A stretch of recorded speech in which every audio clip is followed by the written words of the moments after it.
Assalamu alaikum and welcome back to GTA Muslims Today. Today I'm here with NDP candidate Bushra Asghar. We're going to be asking her about some of the pressing questions that voters have. Thank you so much for taking out the time to be here with us today.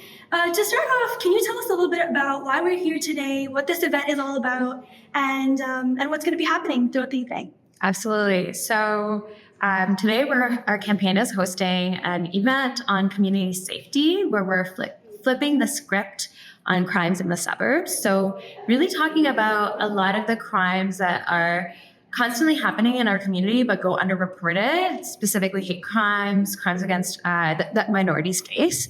Things like break and enters and like auto theft. Of course, they've increased in rates across the suburbs, and of course, have there needs to be a response to those, and to the point where they become a national issue, right? But something else that constituents of the suburbs also face are hate crimes, which have also gone up increasingly in the last 2 years, and that is not something that has gained the same level of recognition or response. And so that's kind of the conversation that we're going to be having today with folks from different communities. So we have a writer named Eric Shatosky from Spring Magazine, and he talks a lot about prisoners' rights and rights on these things with Spring Magazine. We have another speaker named Karanveer Singh, who's an organizer with Justice for Truck Drivers, which is a group of truck drivers that have experienced wage theft as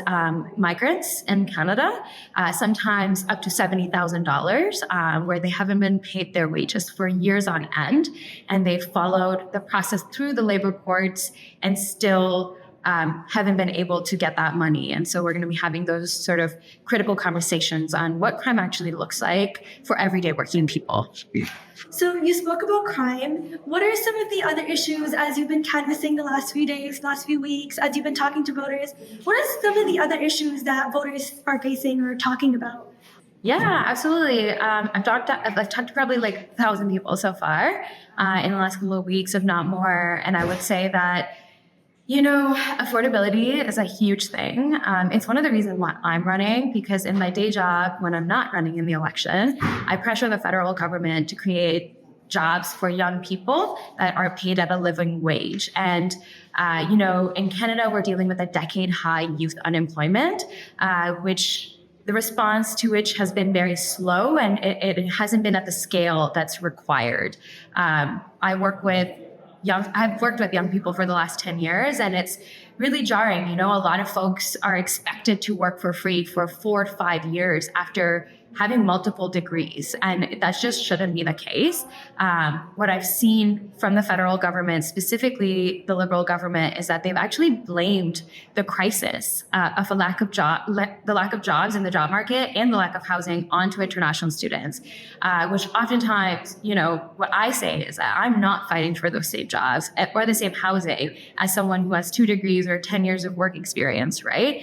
But it's just easy to get that rhetoric pulled into media, which is honestly we should be very careful of it, right? Because it breeds racism, it breeds bigotry, all the things that we're going to be talking about today. So affordability is a huge thing. A lot of people, their rents haven't decreased, their wages have stagnated, their bills have continued to skyrocket. And some of the conversations that I'm having at the door is about how our campaign is grassroots. It's run by small donations, and we have no corporations backing us, right? Unlike some of the major parties, when you actually do a little bit of research, you look at who is backing what, and that's scary, right? Your everyday bill is not going to be brought down if folks like Galen Weston are backing your political party that then gets a majority in government. So those are one of the conversations that I've been having. And then I would say specifically with the Muslim community, we've been talking about Islamophobia, which is going to be something that we talk about in this event. It's something that I really care about as someone that identifies as a Canadian Muslim. I grew up in Mississauga, and I remember 2015. I remember Stephen Harper's government, right? It was extremely Islamophobic. There were multiple, there were even attempts to strip Muslims of their citizenship, right? And so all of those things, I think we should be really cognizant of. I think folks' memories, like the public's political memory is really small. So you have to like kind of you have to like bring that up and remind people of like what these parties have done historically for community or what they haven't done. Yeah.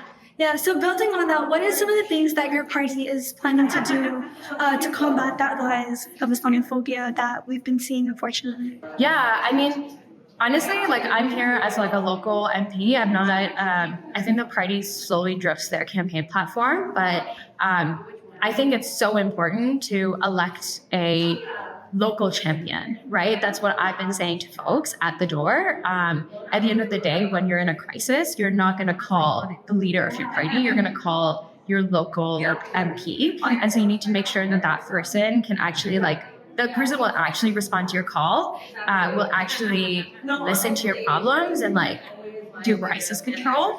I've spent the last 10 years doing anti-harassment work on college campuses, from doing sexual misconduct work to anti-racism work. So this is something that I really care about, and that's what I'm bringing into my campaign to run through.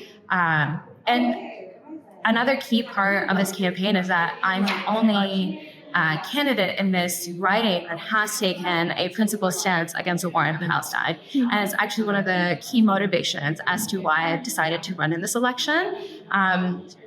We're watching our communities get massacred abroad, and there seems to be very little accountability and honestly outright lies by the governing party. And so this campaign is powered by movements. It's powered by people that have been organizing on this cause for years now, and we see that. We see that in the events that we're hosting, the gatherings we're doing, the doors that we're knocking. Amazing. That's really refreshing to hear. Is there anything else that you'd like to share with the Muslim community as they prepare to go out and vote in the upcoming weeks? Yeah, I would say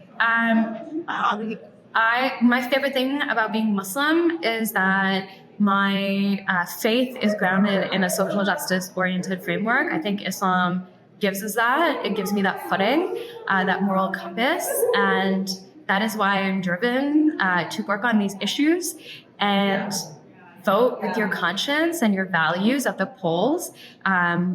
It is a scary time, and there's a lot of fear-based campaigning happening right now. And yeah, we need to make sure that we elect a government that believes in our dignity as a group of people.